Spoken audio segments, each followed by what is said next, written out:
crees que la salud es cara, prueba con la enfermedad. Si piensas que mantenerse saludable puede resultar caro, si crees que la inversión en bienestar y salud puede salirle cara al gobierno de un país, habría que ver cómo de caro resulta curar la enfermedad. Esa afirmación, que encierra una simple lección de economía básica, es extrapolable a lo que ya dijo Derek Bock: si crees que la educación es cara, prueba con la ignorancia. No se equivocaba el presidente de Harvard y expresaba una verdad incontrovertible sobre el valor de la educación que merece la pena reflexionar. Bienvenidos a un nuevo episodio de iCoach Podcast, el podcast sobre nuevas tecnologías para mejorar de verdad nuestro rendimiento personal.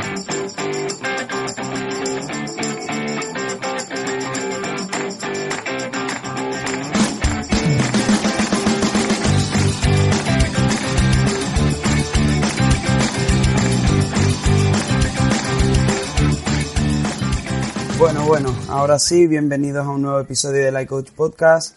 En esta ocasión, el quinto, si mal no recuerdo, el quinto o el sexto, ya da un poco igual, muchos, son ya muchos. Y en esta ocasión, un poco solo ante el peligro, tras dos entrevistas que disfruté muchísimo, como son la de Nuno Ferreira sobre composición corporal y el uso de Sculpt para entrenadores personales, y con Adrián Benítez sobre nuevas tecnologías para preparadores físicos en fútbol, y en particular de una aplicación como MyJump, una aplicación que nos permitía medir el salto. Si no lo escuchaste, te aconsejo que des un pasito detrás y los oigas. Pueden llegar a ser más entretenidas que el hecho de escucharme a mí solo. Pero sí que en esta ocasión me planto aquí solo delante del micro para hablar un poquito de algo diferente, porque si bien estábamos abordando temáticas sobre todo relacionadas con el rendimiento, relacionadas con la mejora de la condición física, en esta ocasión me apetecía hablar de algo más orientado a la salud, ¿no? Y dando una vuelta por mi smartphone, pues, oye, ¿qué aplicaciones voy usando yo a diario? Y veía una que realmente uso y que me encanta, como es, un par de ellas que sirven para medir la variabilidad de la frecuencia cardíaca. Son Elite HRV y HRV for Training. Y en este podcast me gustaría mostrar por qué creo que la variabilidad de la frecuencia cardíaca es probablemente el mejor indicador de nuestro estado de salud y recuperación ante el estrés diario. Y lo más importante es que lo podemos medir gratis. Cuando nosotros planteamos en primer lugar el documento para poder aportar a nuestros clientes de entrenamiento personal en cuanto a la variabilidad de la frecuencia cardíaca, lo presentamos como: ¿te gusta controlar tu capacidad de adaptación al estrés diario? Sí, de forma ridículamente sencilla y gratuita. En caso afirmativo, la solución se llama variabilidad de la frecuencia cardíaca y se abrevia con VFC o HRV, las siglas de Heart Rate Variability, el mismo nombre pero en inglés. Bueno, entonces, lo que me planteo es hacer un breve repaso de qué es esta variabilidad de la frecuencia cardíaca, por qué creo que es tan importante conocerla, medirla, cómo medirla de forma fácil gracias a aplicaciones móviles y en algún caso gracias a una banda pectoral en caso de que fuera necesario, pero bueno, ya aclararemos este término. ¿Qué quieren decir los resultados que obtenemos en nuestra aplicación móvil? ¿Qué nos quieren decir estos resultados? Y sobre todo, cómo actuar en consecuencia a los resultados que estamos obteniendo. Y por último, presentar una serie de conclusiones básicas, que serán 3 básicamente, y que me gustaría compartir con todos vosotros una vez he ido monitorizando mi variabilidad de la frecuencia cardíaca durante, yo diría que incluso más de 2 años. Bueno, pues entonces, como dice Bankia, empezamos por los principios. ¿De qué va eso de la variabilidad de la frecuencia cardíaca? Rápido, sencillo, trataré de no enrollarme con un término que en principio es complejo, pero es entendible. Todos sabemos, o deberíamos de saber, qué es la frecuencia cardíaca. Pero bueno, para quien no lo recordamos, la frecuencia cardíaca no es más que el número de veces que nuestro corazón late en un espacio de tiempo. Normalmente lo medimos en pulsaciones por minuto. Todo el mundo sabe cuáles son sus pulsaciones por minuto más o menos en reposo. Entre 40, 60, 80... Esas son nuestras pulsaciones por minuto en reposo. Esa es nuestra frecuencia cardíaca. Y sabemos que nuestra frecuencia cardíaca sube por una serie de motivos. Cuando hacemos actividad física, cuando estamos nerviosos, estresados, cuando nos persigue un perro, cuando estamos delante de un examen. Pero bien, lo importante de todo esto respecto a la variabilidad es que el tiempo que pasa entre latido y latido no siempre es el mismo. es variable. Es decir, si yo tengo 40 pulsaciones por minuto, el tiempo que pasa entre cada uno de esos pulsos es diferente. Entre uno puede pasar 0.7 segundos o 700 milisegundos y entre el segundo latido y el tercero pueden pasar 900 milisegundos. ¿Y por qué tratamos de explicar todo esto, que en principio es relativamente complejo? Porque esa variabilidad es un indicador de cómo nuestro sistema nervioso autónomo está respondiendo a una serie de estímulos que además alteran nuestro sistema hormonal y nuestro sistema cardiovascular. Es decir, es una alteración hormonal, cardiovascular y además nerviosa de nuestro sistema nervioso ante cualquier cosa que nos estresa en el día a día. Puede ser una reunión, puede ser una mala noticia o una buena noticia, puede ser un estímulo de entrenamiento, cualquier cosa. Bien, espero haberme podido explicar, pero en cualquier caso, si no llegué a explicarlo, en las notas del episodio, en el post que acompañará este podcast, se explica un poco más en concreción. ¿Por qué intentamos estudiar esta variabilidad de la frecuencia cardíaca? Básicamente porque los cambios en la variabilidad de la frecuencia cardíaca reflejan una respuesta de nuestro organismo ante cualquier estrés. Repetimos exactamente lo mismo. Y utilizaré una definición que me encantó de Jason Moore en el podcast de Wellness Force, de Josh Trent. Él dice que la HRV representa las pequeñas variaciones de tiempo que existen entre sucesivos latidos del corazón que se producen como respuesta de nuestro sistema nervioso ante cualquier estímulo que nos afecta durante el día. Es, por tanto, un biomarcador autónomo de nuestro organismo que reacciona ante situaciones de estrés. Un marcador biológico que reacciona ante cualquier situación de estrés. Como sé que puede resultar algo complejo, dicen que una imagen vale más que 1000 palabras, así que en las notas del episodio, una vez más, dejaré tanto un vídeo como imágenes que representan los intervalos entre pulsos y los cuales se pueden medir en un electrocardiograma. Todo el mundo se ha hecho alguna vez un electrocardiograma, o al menos la mayoría de nosotros. Si estas curvitas que aparecen hacia arriba y hacia abajo, que normalmente en las películas cuando alguien muere nos lo muestran como una línea horizontal plana y que normalmente debería de tener una serie de ondas. Esas ondas, que las presento y aunque no tenga mucho sentido, diré que son P, Q, R, S, T y U, las letras que son consecutivas en el alfabeto además, representan una serie de respuestas de impulsos eléctricos ante la estimulación de nuestro corazón. Hacemos un poquito de recapitulación. Recapitulamos un poco en cuanto al sistema cardiovascular para no perdernos. Además, un repaso nunca le viene mal a nadie y a mí me viene de forma espectacular. Venga, otra vez por el principio.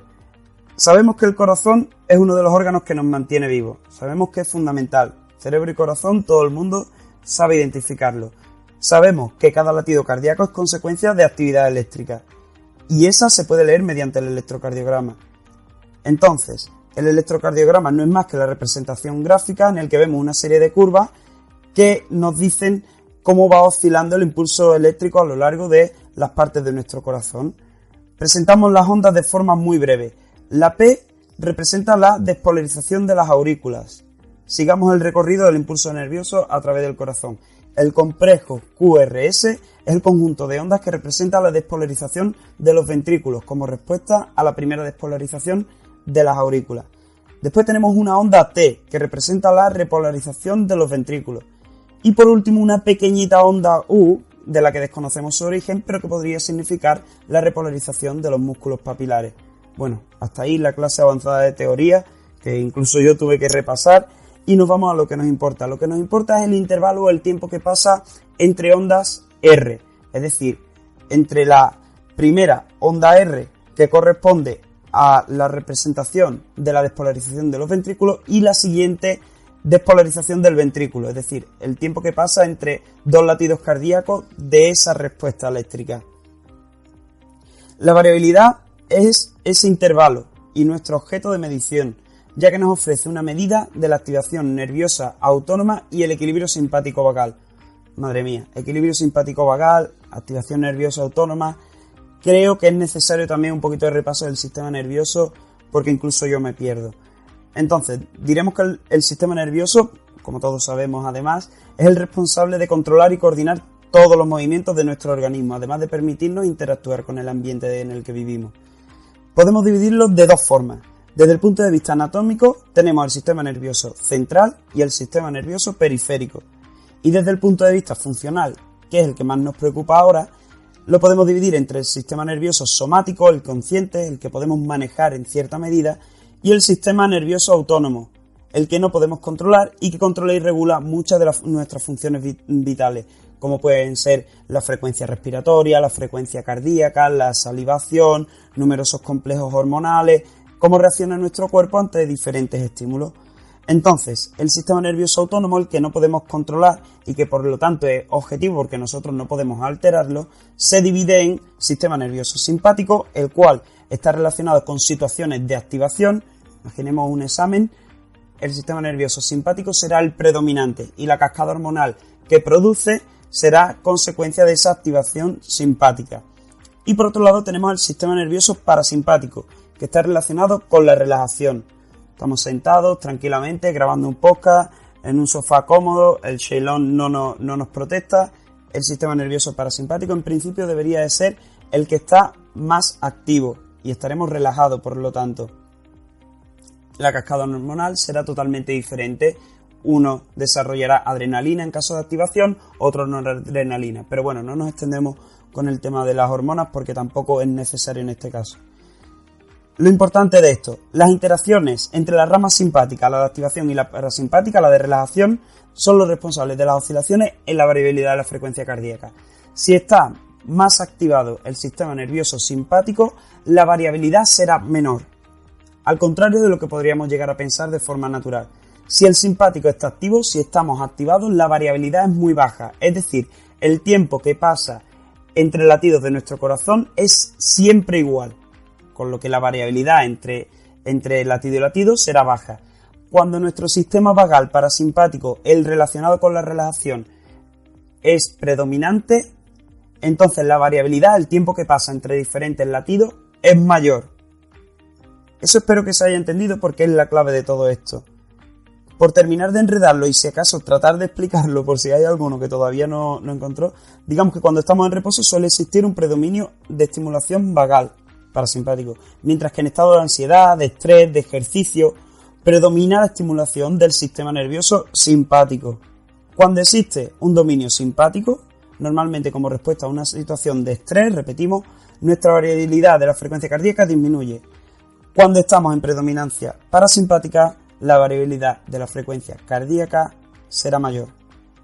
¿Vale? No parece nada emocionante lo que estamos contando, pero igual la cosa cambia si decimos que la HRV está relacionada directamente con la actividad del sistema nervioso autónomo, que esto controla nuestras acciones involuntarias y que conociéndolo somos capaces de ver cómo nos estamos adaptando a todo el estrés de la vida diaria y podemos tener un indicador de nuestro estado de salud de forma puntual. Llegamos al punto en el que deberíamos de explicar por qué es tan importante la HRV.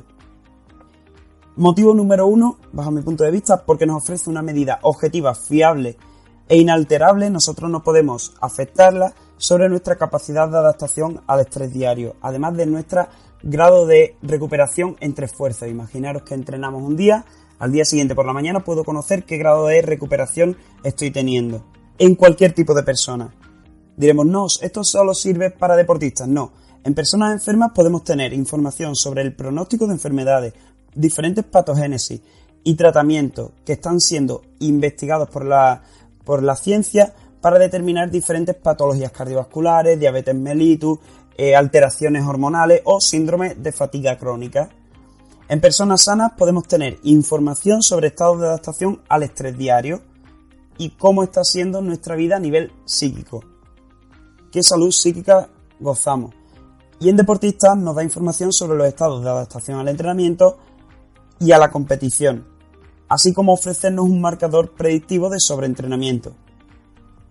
Además, recientemente podemos decir que se ha demostrado que es un indicador óptimo para determinar, medir o ofrecer una predisposición al esfuerzo que tenemos cada mañana o en el momento anterior a realizar una sesión de entrenamiento o una competición.